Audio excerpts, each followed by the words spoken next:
So This is Nicole Stewart's lovely handmade Tri-Neighborhood Community Garden of Norfolk banner, our first actual banner, and in that we've incorporated a quote from our friend Joe Barrow, promoting a prosperous, equitable, and sustainable society. And fortunately, Joe is still with us. And we're delighted to have that up here today at the farm market. And what we're doing is a rollout of our newest piece of technology for the Tri-Neighborhood Community Garden of Norfolk. And if you walk with me across the street, please, we'll go ahead and talk about the evolution of the community garden. Three dear friends and activists in the spring, late winter, early spring of 2009 were casting about for something positive that we could do. Otsko Biernot, George Ibarra, and I had spent hours and hours on the bus to Washington, D.C., to New York City, opposing in opposition to the wars and in opposition to the neocons' proposals for basic world domination and a constant state of war. And we were, I guess, all probably suffering from a little bit of post-traumatic stress. So we saw that the mainstream media was not responding, was not paying attention to our efforts for a return to the path of peace. So we were looking for something else, something we can do that would be creative, constructive, and beneficial. We all three simultaneously hit on the general idea of forming a community garden. We were delighted that all three of us converged on that concept virtually simultaneously, and we5 that we wanted to be, if possible, somewhere in relation to Bev Zell's 5 Point Farm Market.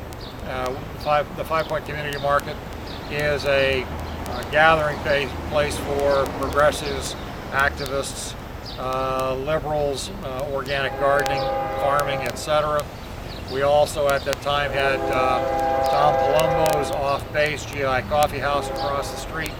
So we looked in this neighborhood for a while and at vacant lots, and then we stumbled upon the obvious, which is this lot, which turned out, fortunately, to be owned by Surface Technology Corporation.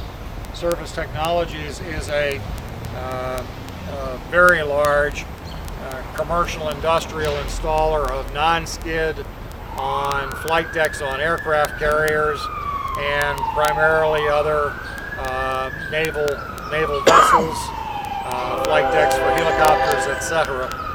And coincidentally, I had known their general manager, Brian Stump, from the days when I had installed the replacement teak decks on board USS Iowa for Mr. and Mrs. Reagan, or for Mr. Reagan rather, beginning in 1985 and then through into the 90s.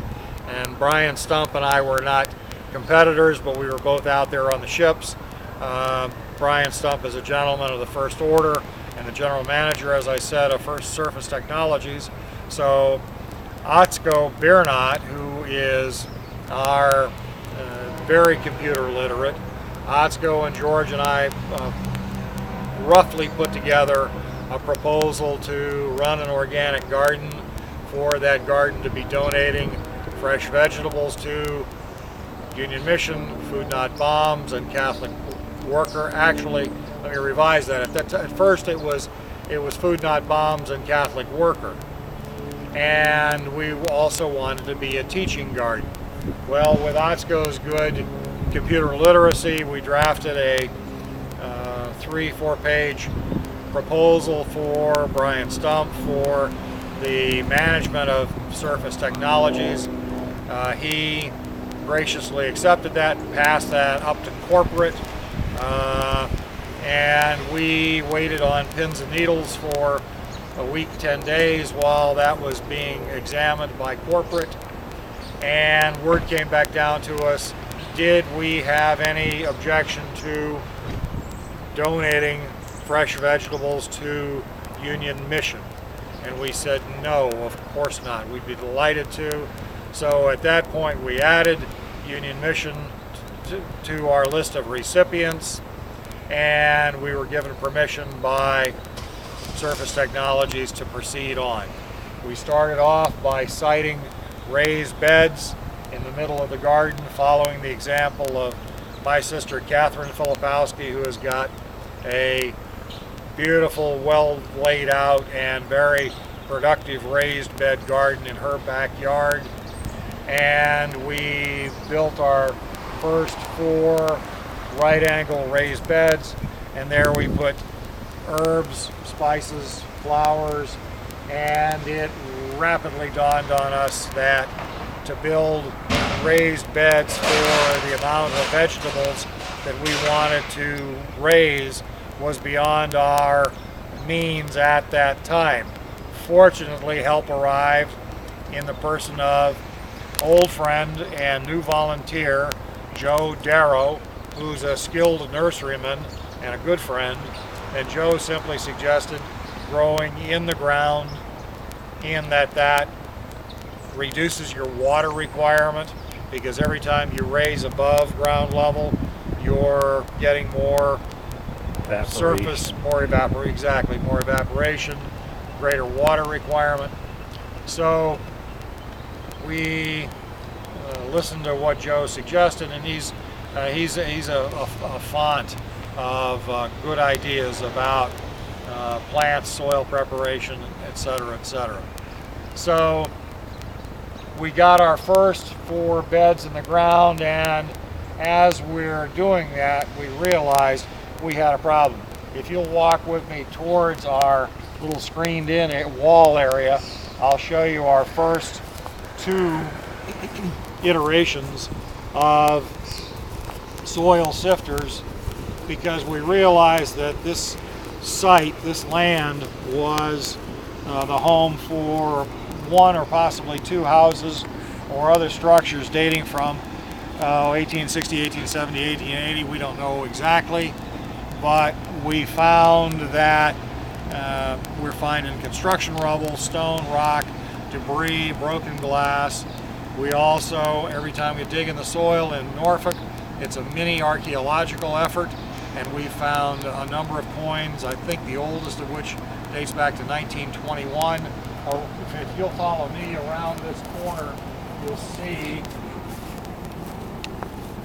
pardon our, this, ladies and gentlemen, is the dodgy backside of our garden right now.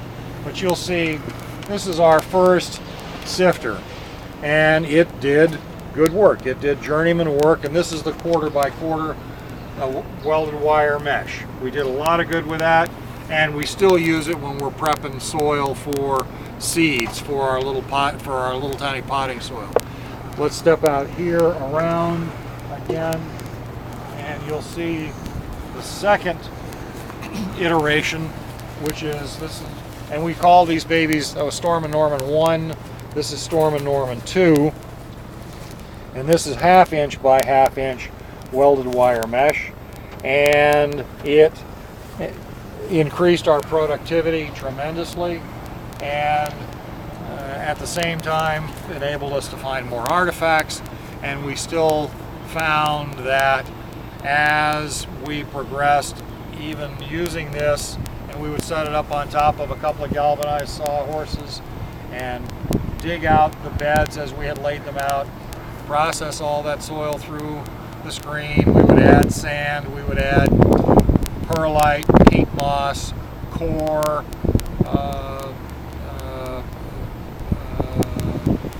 any other amendments that were necessary to improve the soil. It was good, but we've got 10,000 square feet here, and we'd like to have about 7,000 of it, or maybe 8,000 of it, under cultivation.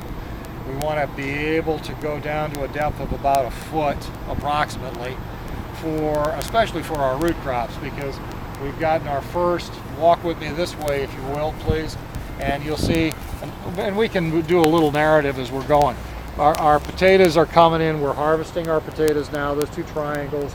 One is red potatoes, one's white potatoes, and they're being harvested. This is eggplant here, eggplant, marigolds of course, and a couple of, we've got 2 artichokes here and here that are coming up. So that's what an artichoke That's looks what like. an artichoke Okay, yes, yes, that sir. one I didn't know. Artichoke looks like that, and eggplants, and then some more beans. These are beans back here, tomatoes, an old crop of Egyptian walking onions that we just taken the heads off for seeds, but I can show you that is an interesting detail. The Egyptian walking onion reproduces itself like this. These are and I believe they're called corums, and I think that's C-O-R-U-M-S, but I'm not positive. And they just replicate on these stalks. So when this main mother plant withers, it falls over and just keeps, and pretty soon you'll have a huge bed of Egyptian onions. It's like an above ground rhizome in essence. Exactly. Tomatoes of course, peppers of course. Be careful, do not touch them. Some of these are necessary to. They're hot peppers. They're hot pepper, okay. and the I think they call it capsicum. Caps. Yeah, I know what you mean. I'm not Yeah. positive the pronunciation. Tomatoes. This bushy guy at the end is a Korean peach. This is a Korean peach tree. And then around that we've got kale. This is Scotch kale and flat kale. And